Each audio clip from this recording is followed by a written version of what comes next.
स्वागत है दोस्तों आपका हमारे YouTube चैनल वीर भूमि बुंदेलखंड ITI में। मैं अरशद आलम रज़ा आपका स्वागत करता हूं अपने YouTube चैनल वीर भूमि बुंदेलखंड ITI में। अगर आप हमारे चैनल पर नए हैं तो फटाफट हमारे चैनल को सब्सक्राइब कीजिए और बेल आइकन को ऑन कर दीजिए ताकि पल पल की नोटिफिकेशन आपके मोबाइल में पहुँच करे। तो दोस्तों, हम जो अपना चैप्टर पढ़ रहे थे परसेंटेज, उसी क्लास को थोड़ा आगे लेके चलेंगे। इससे पहले हमने 2 क्लासें परसेंटेज की ली है। परसेंटेज को जाना है कि परसेंटेज कहते कैसे हैं और परसेंटेज को सॉल्व कैसे करते हैं। हमने इससे पहले परसेंटेज को भिन्न में बदलना सीखा और भिन्न को परसेंटेज बदलना क्या करते हैं ये हमने सीखा, और परसेंटेज को बढ़ाते कैसे हैं, परसेंटेज को घटाते कैसे हैं, और बाकी मैंने जो आपको प्रीवियस ईयर के क्वेश्चन कराए थे उस मैंने आपको वो सॉल्व कराए थे।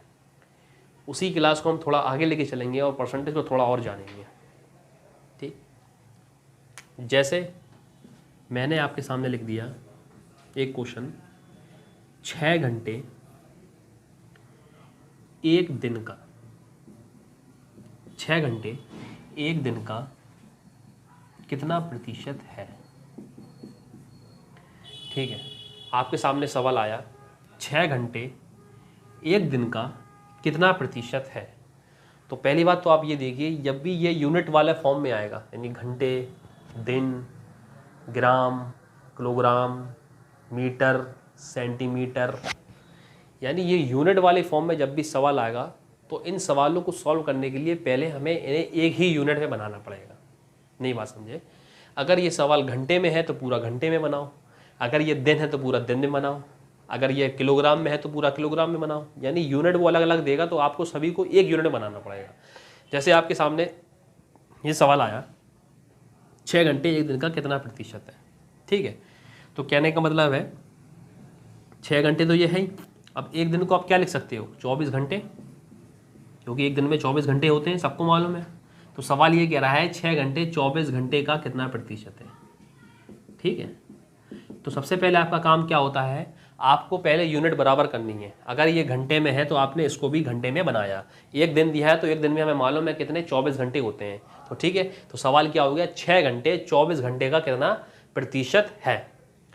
अब वही बात आ गई, 24 घंटे का कितना प्रतिशत 6 है। 24 घंटे का कितना प्रतिशत 6 है, तो सॉल्व कर लीजिए। 24 का कितना प्रतिशत, यानी मान लिया x प्रतिशत क्या है, 6 है। ठीक है, काट लीजिए इसको, 6 चौक 24 और 4 से ये काट लीजिए 100, 25, x बराबर 25, यानी कितना प्रतिशत है, 25%। ये हमारा आंसर हो जाएगा। एक बार फिर मैं बताता हूँ कि आपके जब भी आपसे वो ये पूछे कि ये इसका कितना प्रतिशत है, ये इसका कितना प्रतिशत है, अगर वो सवाल यूनिट वाला हो, फॉर एग्जांपल जैसे ये घंटे में दिया, वो कह दे कि जैसे मैंने कल आपको एक क्वेश्चन कराया था कि 45 ग्राम 450 ग्राम, ऐसी कोई सवाल कराया था ग्राम वाला, यूनिट वाला। तो अगर वो यूनिट वाला सवाल देगा तो 2 आपको यूनिट अलग अलग देगा, 1 ग्राम में देगा तो 1 किलोग्राम में देगा, समय में देगा तो 1 घंटे में देगा तो 1 मिनट में देगा। ठीक, जैसे इसमें दिया दिन को दे दिया तो अपन ने इसको घंटे में बना लिया। यानी यूनिट बराबर करने के सबसे पहले आपको कहना पड़ेगा ये 2 यूनिट जो होंगी तो उनको समान करना पड़ेगा। यानी अगर ये घंटे में है तो इसको भी घंटे में बनाओ, अगर किलोग्राम में है और ये ग्राम में है तो या तो इसको ग्राम में बनाओ या किलोग्राम में बनाओ। यानी जब तक दोनों चीज़ें समान नहीं होंगी हम उसको सॉल्व नहीं करेंगे। ठीक है, मेरे सामने सवाल आया कि 6 घंटे एक दिन का कितना प्रतिशत है। तो मैंने क्या करा, 6 घंटे यानी 6 घंटे। अब एक दिन में कितने घंटे होते हैं, 24 घंटे। तो बस 24 घंटे का कितना प्रतिशत है, तो बस सॉल्व कर दिए उसको। 6 घंटे यानी 24 घंटे का कितना प्रतिशत, 6, तो बस 24 का x प्रतिशत यानी 24 का इंटू x प्रतिशत यानी x/100 बराबर 6। इसको सॉल्व कर लीजिए, 6 चौक 24 और 4 से मैंने 100 काटे, 25% यानी 25% है। ठीक, इसी प्रकार अगर मैं ऐसी अगर आपको मैं अगला सवाल दूं, जैसे आपके सामने सवाल आया 1.5 घंटे, सॉरी 1.5 दिन याद कर लो आप इसको, क्या है 1.5 दिन है। 1.5 दिन 15 मिनट का कितना प्रतिशत है।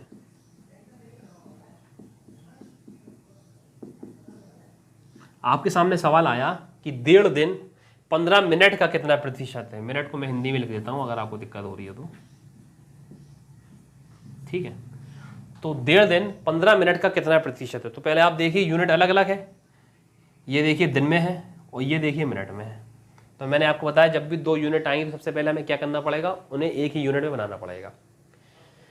तो 1.5 दिन को मिनट में बनाओ, थोड़ा आपको दिक्कत होगी। तो एक काम करिए, आपको मालूम है कि एक दिन में कितने घंटे होते हैं? 24 घंटे। कितने होते हैं? 24 घंटे। ये होगा एक दिन में।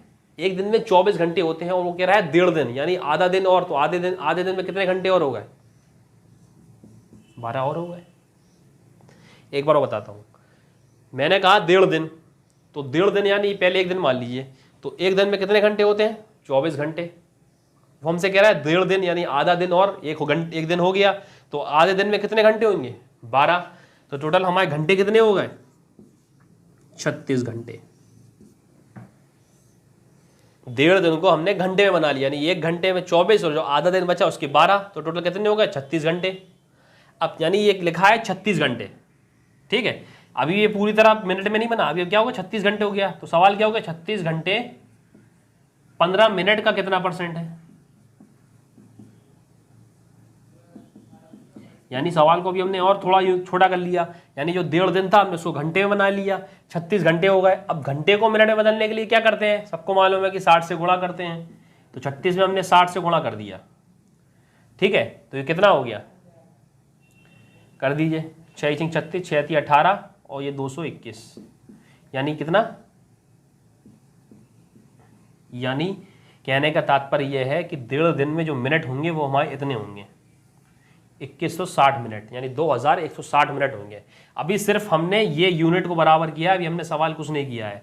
अभी हमने सिर्फ इस पार्ट को, ये जो 1.5 दिन दिया है ना, इसको सॉल्व किया है। क्योंकि मैंने बताया जब भी यूनिट वाला सवाल आ जाए, यूनिट के फॉर्म में % पूछे, तो सबसे पहले हमें उसको एक ही यूनिट में बनाना पड़ता है। तो हमने क्या करा, 1.5 दिन 15 मिनट का कितना % है, ये हमारे सामने सवाल आया। तो मैंने देखा भैया 1.5 दिन है, तो यानी एक दिन में कितने घंटे होते हैं? 24 घंटे। अभी आधा दिन और बाकी है, तो आधा दिन में कितने घंटे हो गए? 12 घंटे। तो 24 और 12 कितने हो गए? 36 घंटे। यानी सवाल क्या हो गया?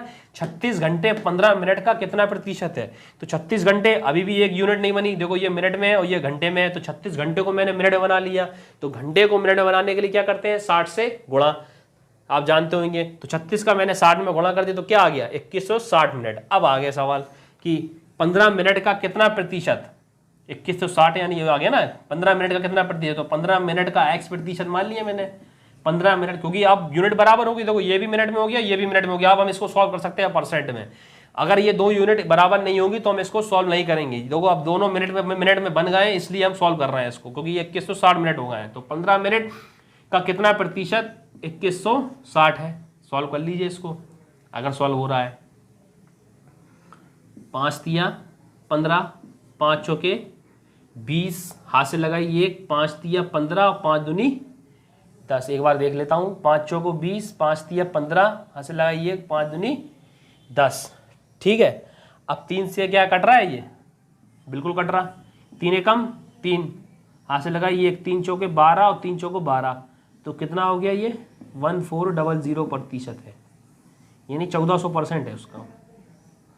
तो 15 मिनट का कितना % है? ये 1400% है। उम्मीद करता हूँ आपको ये सवाल समझ में आया होगा। देख लीजिए अगर मुझसे कोई गलती हो गई हो, कैलकुलेशन में कभी कभार में गलती हो जाती है। मैंने 5 से काट दिया, 5 तिया 15, 5 से काटा, 5 चौको 20, 5 चौको 20, हाथ से लगी 5 तिया 15, लगी 5 दूनी 10, 3 से काटा मैंने, 3 एकम 3, 3 चौक 12, 3 चौक 12, 1400%। ये मैंने सवाल अपने आपको कराया, ठीक है।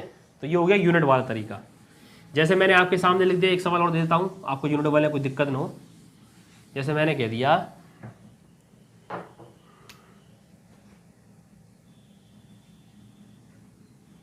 मैंने लिख दिया सवाल ये लिख दिया मैंने आपके सामने लिख दिया 4 पैसे 1 रुपये का कितना % है। ये सवाल आया एक। तो देखिए क्या है, 4 पैसे 1 रुपये का कितना % है, ठीक।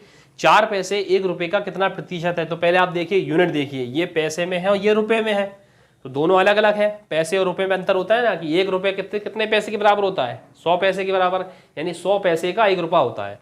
तो पहले हमें इन्हें एक बराबर करना पड़ेगा। यानी सवाल क्या कह रहा है, ये 4 पैसे हैं और ये जो 1 रुपये लिखा है, इसका मतलब क्या है, ये 100 पैसे हैं। तो कहने का मतलब वो कह रहा है 100 पैसे का कितना %? 4 पैसे है। तो 100 पैसे का कितना प्रतिशत, यानी एक्स प्रतिशत 4 है, यानी 100 पैसे का कितना प्रतिशत, यानी एक्स प्रतिशत 4 पैसे है। क्योंकि हमने ये 1 रुपये था, इसको पैसे में बना लिया, यानी 1 रुपये को हमने क्या लिख दिया, 100 पैसे। अब हमने सॉल्व कर लिया इसको, तो 100 से 100 कट गया तो कितना आ गया, 4% है।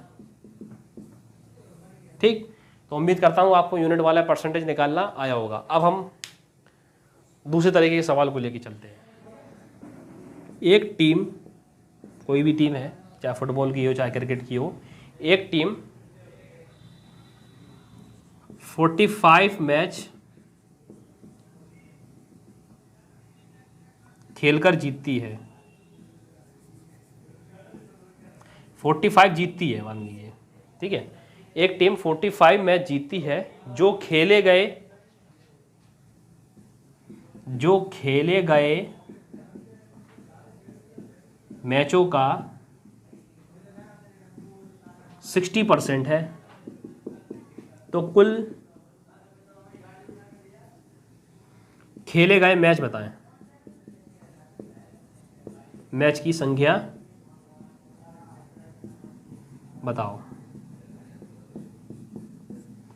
आपके सामने सवाल आया कि एक टीम जो है वो 45 मैच जीतती है, यानी 45 मैच जीतती है, जो खेले गए मैचों का कितना प्रतिशत है, 60% है।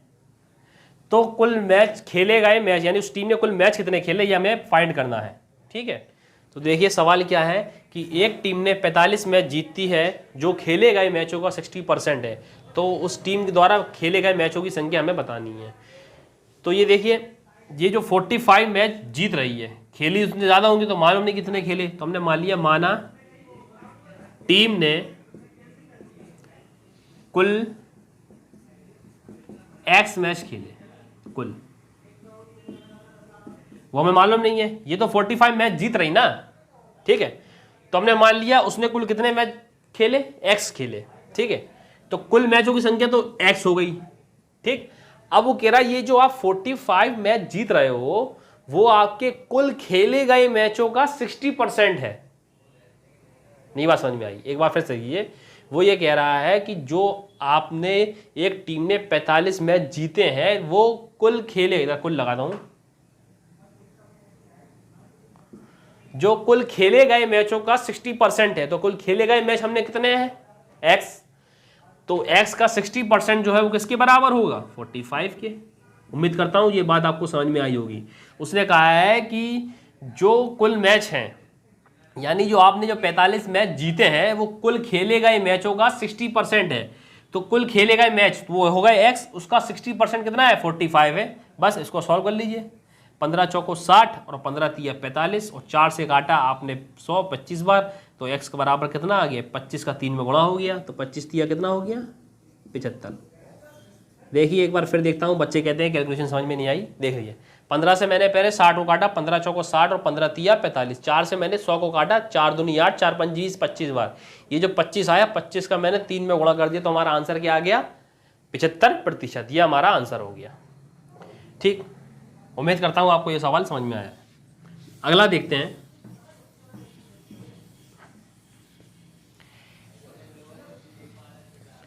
अब जैसे मैंने आपसे कहा था कि हर संख्या अपने आप में 100% होती है, ठीक है। 100% जब होगी तभी वो पूरी संख्या बन पाएगी, चाहे वो स्कूल हो, कुछ भी संख्या हो, चाहे वो 1 रुपया हो, जब तक उसके 100% पार्ट मिलकर नहीं बनेंगे तो वो पूरी संख्या नहीं बनकर तैयार होगी। इसी प्रकार 100% के ऊपर वो सवाल दे देता है, जैसे मैं आपके सवाल देता हूँ, ठीक। सवाल आया कि एक कॉलेज में 70% विद्यार्थी लड़के हैं, 70% विद्यार्थी लड़के हैं और लड़कियों की संख्या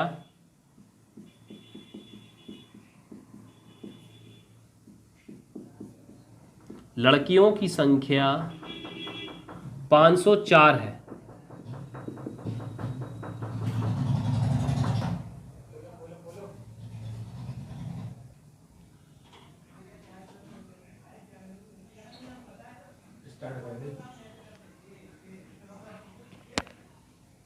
लड़कियों की संख्या 504 है, तो लड़कों की संख्या क्या है?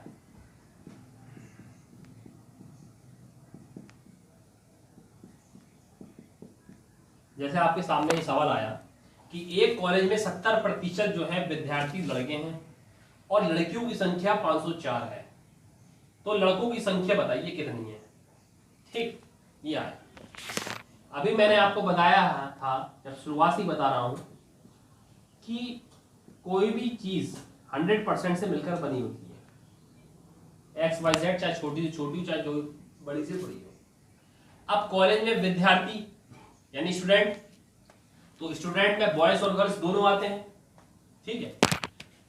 तो स्टूडेंट जो है यानी विद्यार्थी जो है वो अपने आप में 100% तो होगा, तभी तो स्टूडेंटों की संख्या होगी। यानी 100% में से 70% क्या है, उसने कह दिया है कि 70% जो है वो बॉयज है यानी लड़के हैं।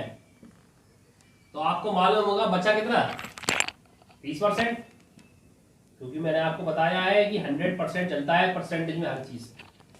तो अगर 70% लड़के हैं तो 30% कौन हो गई, गर्ल्स, यानी 30% लड़कियां हो गई। तो 70% लड़के हैं, लेकिन लड़कों की हमें प्रतिशत तो मालूम है लेकिन संख्या नहीं मालूम। लड़कियों की हमें संख्या मालूम है तो हमें उसका वो भी मालूम है परसेंटेज। कैसे, क्योंकि 70% है तो 30% है।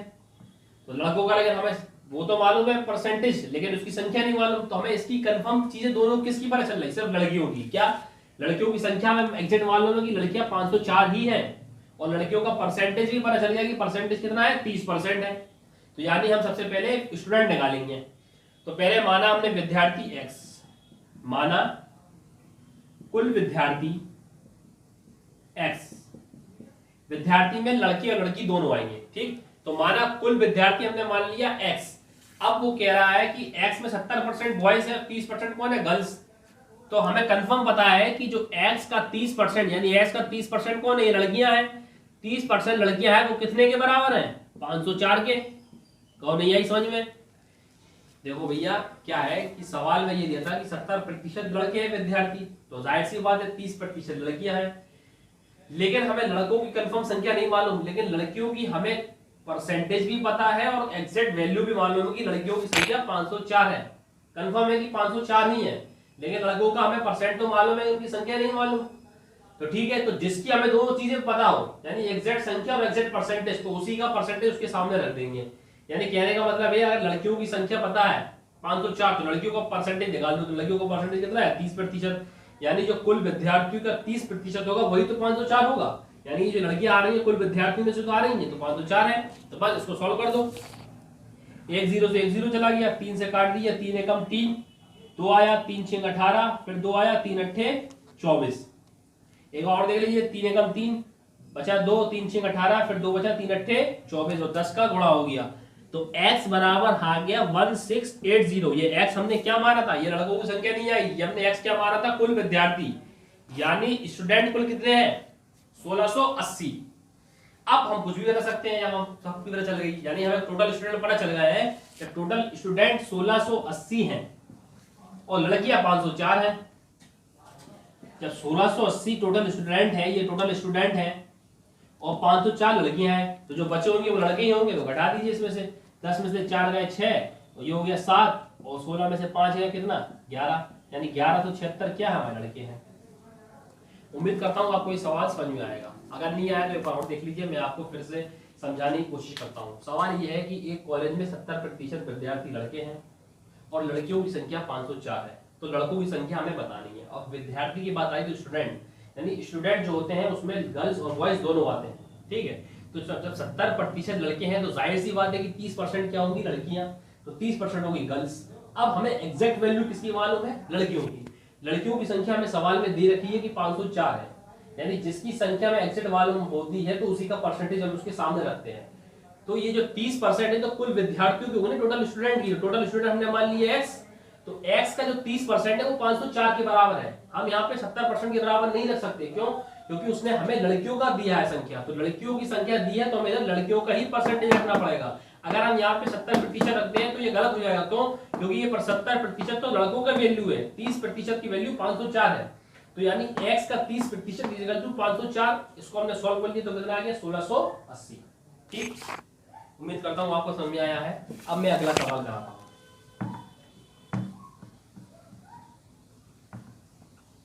ये 100% वाला तरीका जब तक आप अपने पूरी तरह समझेंगे नहीं तब तक आपको समझ में नहीं आएगा। 100% आपको पूरा समझना पड़ेगा कि 100% में कैसे किस तरह लेके चलते हैं। जैसे मैंने आपके सामने एक सवाल लिया कि एक मिश्रण धातु में, यानी एक मिक्सचर है, एक मिश्रण धातु में 80% जो है वो तांबा है, 80% तांबा है, 12% टिन है, 12% जो है टिन है, तथा शेष जो है जिंक है। एक मिश्रण धातु में 80% तांबा है और 12% टिन है तथा शेष जिंक है, जिसका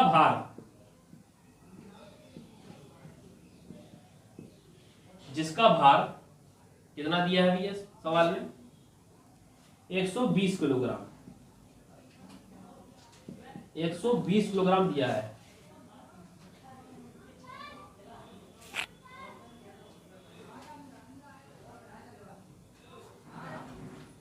ये सॉरी टोटल भार दिया, कुल मिश्रण का भार,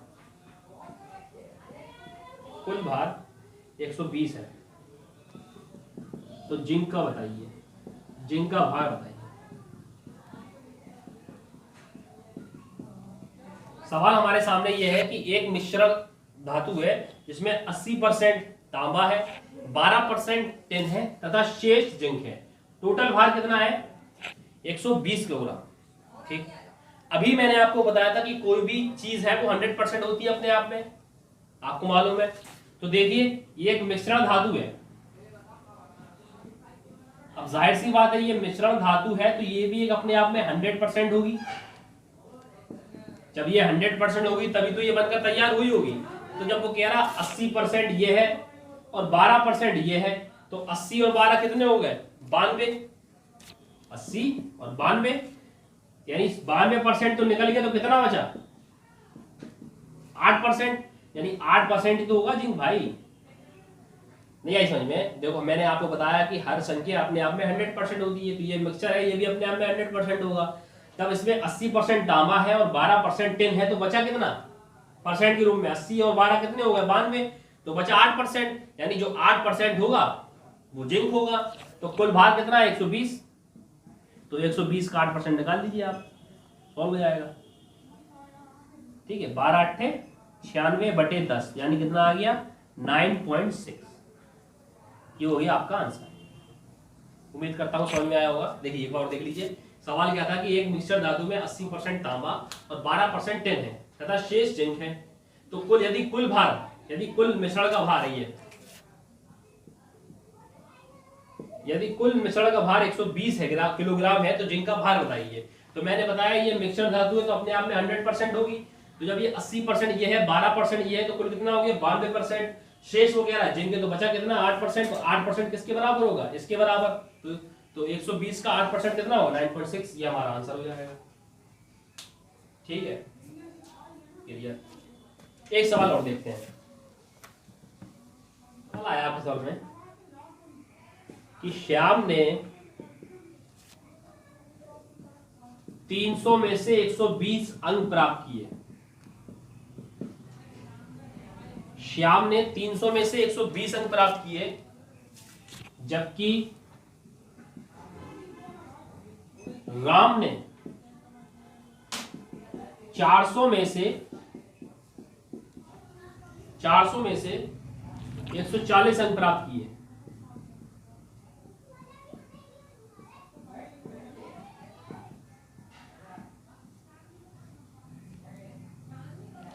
तो किसने अधिक प्रतिशत में अंक प्राप्त है? यानी कहने का मतलब है कि श्याम है, श्याम 300 में से 120 नंबर लेके आ रहा और राम जो है वो 400 में से 140 नंबर लेके आ रहा। तो वो कह रहा परसेंटेज किसका ज्यादा बना, यानी जो हमारा मार्कशीट आती है, जो हमारा टोटल बनता है, तो परसेंटेज पूछते हैं ना हम लोग कि कितना परसेंटेज बना, वही सवाल में पूछ रहा है कि इनमें से सबसे ज्यादा परसेंट किसने लाया। तो परसेंटेज कैसा निकालते हैं, देखिए परसेंटेज निकालने के लिए क्या करते हैं। अब देखो श्याम है, तो श्याम के कुल अंक कितने हैं, पहले श्याम का निकालते हैं, ठीक, श्याम का निकालते हैं। तो कुल अंक कितने हैं 300। देखो परसेंटेज निकालना कैसे सीखते देख लो, अगर आपके पास मार्कशीट हो, मार्कशीट में परसेंटेज कैसे निकालते हैं। तो देखिए 300 अंक है और 300 में से आप कितने ला रहे हैं 120 इंटू 100। इसको सॉल्व कर दोगे तो आपका आंसर आ जाएगा, 2 0 से 2 0 कैंसिल, 3 चौको 12, यानी 40%। यानी श्याम ने कितने अंक प्राप्त किए 40%। कैसे करा, देखो श्याम ने 300 में से यानी जो टोटल है उसका वो नीचे रखोगे और जितने अंक आ रहा है वो ऊपर रखोगे इंटू 100, यानी 40% अंक प्राप्त किए। इसी प्रकार राम के निकालेंगे, तो राम ने क्या करा भैया, राम ने 400 में से कितने अंक प्राप्त किए, राम 400 में से 140 अंक प्राप्त कर रहा इंटू 100, तो 2 0 से 2 0 कट गए। देखो 4 तिया 12, कितना बचा 2 और 4 पंजे 20, तो ये कितना अंक प्राप्त करा 35%। तो जाहिर सी बात है कौन ज्यादा अंक प्राप्त कर रहा परसेंट में, श्याम, क्योंकि श्याम ने 40% अंक प्राप्त किए और उसने 35% अंक प्राप्त किए। आपने देखा कि मैंने परसेंटेज कैसे निकाला, टोटल कितना रखा नीचे 300 में से 120 इंटू 100, इसको सॉल्व कर दिया तो कितना आया 40, और राम ने 400 में से 140 अंक प्राप्त किए तो इसको सॉल्व कर दिया तो कितना आया 35। तो किसने सबसे अधिक अंक प्राप्त किए प्रतिशत में 40। ठीक, उम्मीद करता हूँ आपको ये सवाल समझ में आया होगा। अब हम मिलते हैं आपको नेक्स्ट वीडियो में परसेंटेज को लेके। परसेंटेज थोड़ा बड़ा चैप्टर है, मैंने आपसे कहा है, लेकिन हर तरह के कॉन्सेप्ट कराना जरूरी है, ज्यादा बड़ा लेके नहीं चल रहा हूँ, लेकिन हर तरह के सवाल होना जरूरी है, इसलिए इसको हम थोड़ा कल की क्लास और लेके चलेंगे। तब तक के लिए रुक पाए और हमारे वीडियो को लाइक शेयर और चैनल को सब्सक्राइब